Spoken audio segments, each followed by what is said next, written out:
Welcome back, everyone. This is Dave from Corn Productions with my co-host Stacie here to talk about Extended Family, Season 1, Episode 11, The Consequences of Writing Things Down. The episode's description reads as follows. Jim meets a woman in the grocery store and tries to impress her by attending her yoga class. The episode was written by Kim Fields and directed by, I think I have this backwards, James Valley and Maggie Rowe are the writers, and Kim Fields is the director. Before we go any further, I'll tell you a couple of things. One, this is not a sport-free podcast. If you haven't watched the episode, I highly recommend you go and check it out, and then come back and give us a listen. Secondly, if you're listening to one of the platforms that this podcast is now available on, please subscribe. You can also head over to my YouTube channel, Corn Productions, where additional content can be discovered. If you're already on my YouTube channel, please like, share, and comment, as well as subscribing to our channel. All right, Stacie, your thoughts on this week's episode? I liked it. I mean, I feel like I say the same thing every episode with this sitcom. It's just fun. It's a fun little comedy. Yeah. I liked that we had some continuity here for once. Yes, that we had actual moments of continuity in this series. Yes, which is great yes. for a sitcom to have that, because we don't always get that. Nope. We had very little of the kids. They had their obligatory one scene. Is it me, or did Jimmy look way bigger in this episode? Did he have a growth spurt? I didn't notice, but I mean, that's entirely possible. I think his voice might have even been cracking. I think he might be going through puberty already. Oh. Yeah, so good. Congratulations to Jimmy Jr. for that. Finn Sweeney. Finn Sweeney, of course. Yeah, so I liked this episode. I thought it was fun. It was cute, and let's talk about it. All right, let's do it. And yes, I also liked the episode. Thought it was a cute little episode. Not anything particularly groundbreaking or anything like that, but, you know, it's just a sitcom, and it is what it is. It is what it is. So, we open this episode with some honest-to-God continuity that's in my notes. Grace is going to a sleepover with Katie, who we've met Katie before. Yeah. Hopefully she's in better spirits this time around, so they have a little bit more fun. And Jimmy, and I mentioned here in my notes that Jimmy seems to have aged a little bit more than you would think he would. And Grandpa Bobby has actually just brought the kids home. So they're coming from some adventure with Grandpa Bobby. And she's about to go on a date with Rose. He's going to go on a date with Rose, which I'm so happy that they're keeping Rose in the story. Yes. We don't see her in this episode. No, she does not appear. The fact that we know he is seeing Rose made my heart happy. And apparently they're having quite a lot of sex. 6.5 times. Yes, that's more than I think I could probably do at this point. But, you know, way to go, Bobby. And Jim doesn't want to know anything about this at all, but he's kind of tolerating this conversation. So Jim has prepared frozen lasagna for dinner, but everybody is bowing out. Like you said, Grace is going on a sleepover. Jimmy's also going on a sleepover. Everybody's leaving. They just got here, but they're packing bags and heading out again. Yeah, I didn't quite catch what Jimmy was doing. It was a sleepover as well. I'm not sure with who. But, yeah, everybody's eager to get out of the house. And so I'm assuming it's Jim's first night with the kids. Seems that it's always the handoff is when we start the episode. Yeah, he mentions, I'm glad we have this 35 seconds of quality time together. Yeah, which is very meta, because that's the only time we'll see the kids in the whole episode. Yes. So Jim talks about how dating apps are for people looking for dates, and Jim wants someone who isn't looking for one. He basically just wants to... He wants to meet someone the old-fashioned way. Right, yeah, he doesn't want to use a dating app, even though his dad is recommending it. He's on, I think he said 6. Rose is on 9. And, you know, these days, like, dating apps are useless unless you get the paid version. And they're more money than I think they're worth, to be honest. But, and that's one of the reasons why I just basically have given up. I used to go on some of these dating sites that they don't reference any of them. But now they, you have to, pay to get any kind of use out of them whatsoever. Whereas before, you can get somewhere without actually having to pay any money. Not anymore. And then we have our credits. And, let's see, Bobby is going to his date with Rose. They're going to Netflix and chill. And yes, he knows what that means. Yes. And he ends up taking the lasagna and 2 bottles of wine from the nest. And Jim didn't keep any of the lasagna for himself. He cooked dinner and it was taken from him and he had nothing left. That's very sad. It's very sad. I thought he'd at least keep a portion of it for himself. Right. Yeah, you would think so. I mean, if I were cooking lasagna, I would make sure I would have at least some of it. So Jim, after the credits, Jim is at the supermarket. He ends up chatting with a Kristen. He sees Kristen. And when we saw that, so we first see Kristen from the back. We see the back of her head. And for a minute, I I was really excited. I thought Kelly Stabler was returning because she reminded me of her. And of course, she made an appearance a couple episodes ago in The Consequences of. Why do I start saying something without knowing where I go with it? The Consequences of Helping Others. Okay. Helping other people. Yeah, okay. Something like that. Yeah. The one where, we meet Jim's friend and the girl trying to get in school. Kelly Stabler plays the admissions officer at the school. So you thought he was going to run into her? Yeah. And, she, and I mentioned this in that episode, Kelly Stabler played John Cryer's girlfriend on 2.5 Men. And they were cute together. So I really thought this was her when I saw the back of her head. But it was not. Kristen is played by Andrea Anders. And she has 45 acting credits and also has an executive producer credit on a series based on the movie Mr. Mom. She was credited with 13 episodes. I'm imagining that's just how long the series ran for. Okay.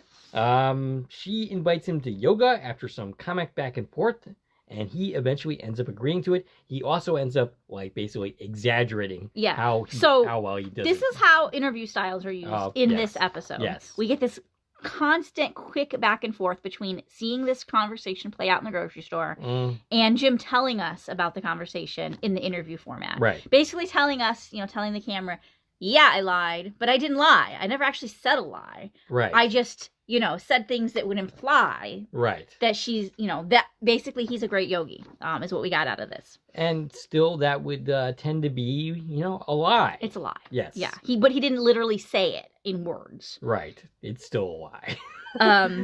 But yeah, he's going to join her in her class, The Blissful Elephant, Sunday at 9 a.m. I don't blame him for this, actually. I think I can see where he's coming from in what he does here. He says later that he likes her and he wants her to continue liking her, so he just says whatever to get that to happen. Yes, but if you're pretending to be good at yoga and you've never done yoga before, and now you're going to have a date going to go do yoga. Right. It seems like you're setting yourself up for failure. Yeah. That's. I don't think he's not really thinking here. He's more like panicking than anything else. Everything he's doing here is because he wants us to keep going, and he's not thinking about it at all. Right. And then he arrives at the actual conclusion. Oh crap! Right. Like he's in trouble now. So we catch up with him again. He's at the nest, and Julia walks in on him. He's doing yoga. She said she's there because she forgot her license on the dresser. Okay. How does that happen? Like, what? That's your excuse? You forgot your license on the dresser. Why is your license out of your purse in the first place? Why is it on the dresser? I could honestly see myself doing something like this. I mean, I've left my keys in cars. I lost my license at a bowling alley. I'm sure you remember that. It was keys. Oh, yeah, it was key. That's right. It was keys to a rental car. That's right. Yes, okay. Yes. Yes, so I remember that. I can kind of relate to this. So Jim is, he's trying to do yoga at the nest. Julia basically deduces that it's because of a girl. Yeah, he's like, what's her name? Yeah, and is like, unbelievable. I tried to get you to do yoga for years. You wouldn't do it. And she brings out this, scrapbook or something. There's a book. It's called Hold Me Close. And it's a book they were using in therapy when they were trying to save their marriage. Mm-hmm. And part of this was to make a wish list of all the things that they wanted from their partners. So she has her list of all the things, that she wanted Jim to do to improve their relationship. Mm-hmm. And number 26 on that list is she wanted him to do yoga with her, which he always refused to do. And he now wishes that he had, taken her up and done what she wanted and gone to yoga with her, because then he'd be ready for this date. Right. Yes. So, and Jim basically talks her into going to yoga with him to help him out. Yeah, to be his yoga whisperer. And as harebrained schemes go, this one is pretty harebrained. It sounds like a pretty bad idea. Yeah. Going on a date with a woman to do yoga when you don't know how to do yoga sounds like a bad idea. Bringing your ex-wife along on this thing that you're considering a date, sounds like a pretty bad idea. So you've basically just compounded this whole thing. Yeah. And I do want to point before we move on from this scene that, as I predicted, the round coffee table is back. Ah, yes. It's pushed out of the way because he's doing yoga, but it is there. It's in the corner of the room. Well, we have Rose, we have Katie. We can't expect... he didn't break the round table. Yes. But the round table wasn't there last week. Right. There was a square table randomly there at its place, and he broke it. And it was only there just to die. And now the round table's back. And I knew that was going to happen. I like the round table. I'm glad it's back, but I would have loved some explanation of where it was last week. Right. So Trey and Julia talk about the situation. She shows him the book that she wrote to save their marriage. This gives Trey an idea. She ends up throwing it in the trash. Mm-hmm. That, super advanced trash can where we once saw him throw his $6,000 pajamas away. Right. Now we're throwing books in there. So Trey's going to tag along, and he has ideas. He thinks this is going to help his relationship with Julia. Well, because what he did is he went in the trash. Oh, and read the book. And he took the list. So he tells us this in his interview format scene is, it's a cheat code. He says, I know this list wasn't written for me, but it's a cheat code of everything my fiance likes. So speaking of which, since you just brought it up again, what did you think of how they handled the interview scenes this week? Well, I don't mind the interview scenes. Mm-hmm. I know people had a problem with them, especially at the beginning of the series. And I do feel like they were overused a bit in the beginning of the series. Last episode before this, we didn't have any at all. Right. Right? And the episode before that, we only had it at the very end of the episode where it actually fit chronologically. Mm-hmm. So this is kind of a step back where we're getting more interview type scenes than we did in the last couple episodes. I don't mind it though. Mm-hmm. I feel like if you're not looking for it, you're not going to even notice if it's there or not. See, I'm looking for it because it's, right. We take literal notes on the show. Yeah. In order to do this. Mm-hmm. But yeah, I'm curious people who have been watching the season, if they've even noticed like a decline in it, where there's more of it, where there's less of it, where it's not there at all. My guess is they're not as attuned to it as you and I are. Exactly. That's what I think is, like in the beginning, and I know like from the pilot, like my husband specifically watched it and was like, this is terrible, I hate this format. Mm-hmm. But I haven't heard from anybody who's continued to watch the series if they feel like it's gotten better or not. Gotcha. I feel like it's gotten better. Yeah. I'm not sure what a casual viewer thinks. And I'm curious. Yeah. So if you're listening, and we don't really get any comments on this series, but if you happen to be listening to us and have an opinion on that, feel free to share, and we will talk about that next week. We'll shout you out. Yeah. So, Kristen's class turns out to be a hot yoga class. And it turns out that she's the teacher. Yes. Which Jim failed to realize when she invited him. Now, I am not familiar with hot yoga, or even yoga, really, but are you familiar with hot yoga? So it's yoga in a really ridiculously hot sauna-like atmosphere. Interesting. And why would you do this? I guess you burn more calories or something. So Jim and Julia go there, and we meet Ananda, who checks them in. Ananda is played by Calvin Edwards. And Trey is also going, by the way. And so they're there, they're setting up, and then Trey arrives, because he's trying to fulfill Julia's wishes from the wish list that she wrote for Jim. So Kristen arrives, they realize she's the teacher, it's hot yoga, they are not up for this challenge. Julia's like, you didn't tell me, this is super intense. Julia and Jim are about to leave. They're trying to bail. But Kristen spots him. Yep. So he's like, I was just closing the door, and they're trapped here now. Spoiler alert, the class does not go well for Jim at all. Trey seems to take to it, though. Yeah, Jim and Julia struggle through the entire class, and we kind of move through a series of scenes, as we see the progression of time.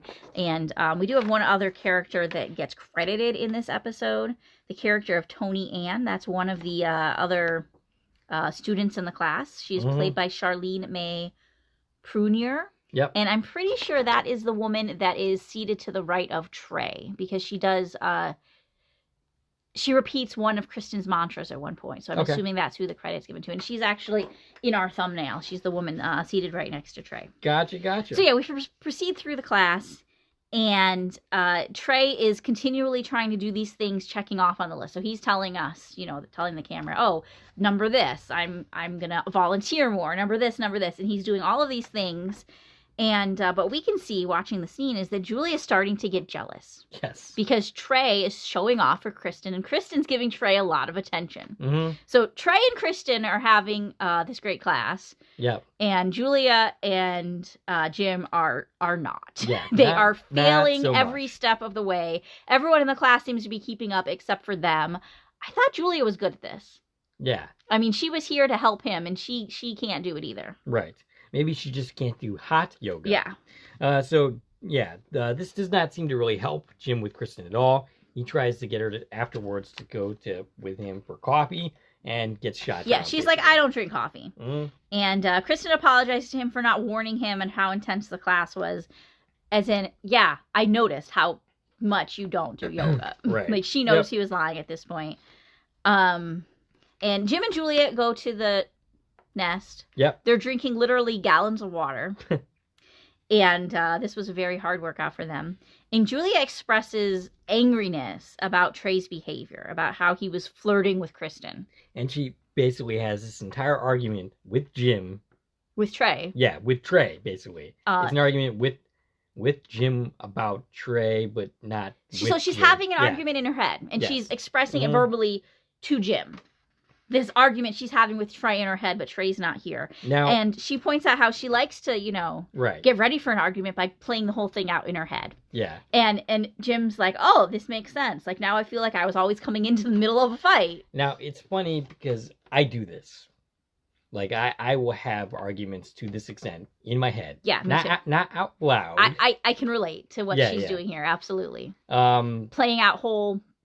conversations, scenarios, arguments, everything. Absolutely. And for the most part, I won't then even have the argument. I'll just have it play out in my head and never actually have the conversation. But yeah. But Jim tells her if she's mad at Trey, she should actually involve him in the fight. Right.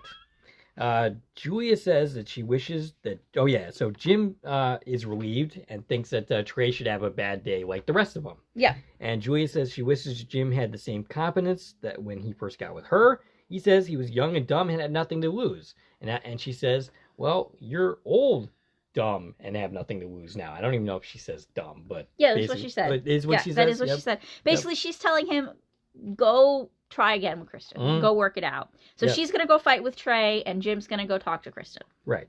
So Julia goes to argue with Trey about her jealousy involving Kristen, and she blurts it all out, and he says, yep.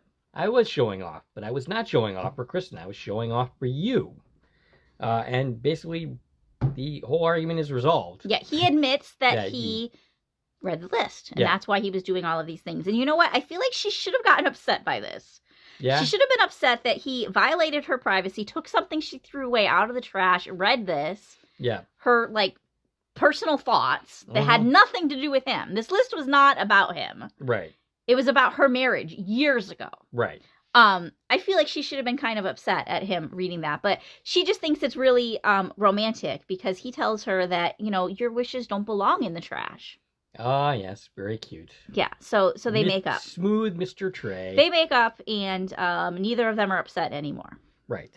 And Jim shows up to talk to Kristen, who apologizes and explains the whole nest situation. And she seems very impressed by the whole nest thing, saying it's very unselfish. Yeah, she's impressed by the way they're handling their divorce, and I think that I think you're right. I think when he tried getting her to go out to coffee, she was blowing him off by saying, absolutely. No, I don't go to coffee because look, you're a liar. You're this weird person. I don't want to associate with you. But the fact that he came back, apologized, and explained himself, she's like, okay, maybe I'll give you a shot. Right. So she ends up admitting to lying about coffee, and they go and get it. And post credits, we see Kristen teaching Uncle Bobby Grandpa Bobby. Yes, Grandpa Bobby. I think I always do that, but yeah, I mean, this is a fun post credits stinger. Basically, she's talking about, hey, you might pass gas, and Bobby's like, and this is the class full of all older people, right? So this is definitely not hot yoga. This is a simpler class, and she calls this particular position, something about breaking wind or whatever. And he's like, I'm supposed to fart? I love yoga. Right. Yes. And she says, well, you don't go out of your way, but don't be ashamed of it if it happens, basically. And yeah, I definitely liked this little scene at the end here. And I think I would like to see this actress return. Yeah. So to be Jim's love interest for... Right. And I want to actually see Rose come back. I hope this isn't the last time we hear about her. Mm-hmm. I love that we got the continuity to bring her up here. Yeah. I want to continue that. So we only have 2 more episodes before the season ends. Mm-hmm. Episodes 12 and 13. And then we'll find out if we get a season 2 or not. Probably we won't find out until upfronts in May. Yes. I kind of wish this show gets renewed. I think it's fun and cute. If nothing else, we could see... wow, I can't remember his name all of a sudden. But Zach Braff come back and reunite with Donald Faison. There you go. Yeah. That's the reason that I want to see season 2, other than the fact that this is a cute show. It's a cute show. And I'm invested now in the Kearney family, and I want to see where they go. Yeah. I kind of like all the characters, and I like all of the actors. I think they all do a really great job. Yeah. I think that, in the 11 episodes that we've seen so far, they've all come into these characters. Absolutely. And I think they've kind of figured out what works with this series. Right. So, and that's something they've done week in and week out now. So I hope that people who only watch the pilot and were like, nah, I don't really care for it, give it another chance, watch the whole season. Like we were talking, it should be like 3 or 4 hours to watch the whole season. Yeah. It's a sitcom. Yeah. They're only 21 minutes apart a piece. Mm-hmm. Give it a chance because it's great. Of course, you're not listening to us if that's you, because you're not listening to, a podcast about episode 11 if you only watch the first episode. But no, I think they would totally continue to watch our podcast of a series they are not watching. We have a couple people who might be listening. Yeah, that's fair. A couple of our fans. Yeah. So next time, episode 212, which is airing on Tuesday the 19th, it is our St. Patrick's Day episode. Oh, yes, that's pretty exciting. It is titled The Consequences of Being Irish. Ah, yes. And the episode description for that episode is, when Jim learns of Trey's St. Patrick's Day fundraiser plans, he offers his expertise in an effort to save Trey and the Celtics from embarrassment. Ooh. And in a press release, we're told that veteran Celtics player Paul Pierce, plus Carolyn Ray and Joel Murray guest star in an episode of Laughs, Holiday History, and Virtual Reality. Oh, that's interesting. It is interesting. And I watched the episode. I know you didn't check it out yet. I have not. We got it available to us yesterday from when we're recording this. Mm-hmm. And I did watch it last night. I just watched it once. I haven't taken notes or anything yet. But I really enjoyed the episode. It's a good one. Mm-hmm. So, yeah, a good holiday theme, St. Patrick's Day episode. We don't get a lot of St. Patrick's themed TV episodes, right? No. But it fits here because we've got the Celtics. We've got Kearney's Bar. It makes sense. And it makes sense that they're going to We celebrate. have Paul Pierce coming. They're going to celebrate St. Patrick's Day. We do. Yeah. So,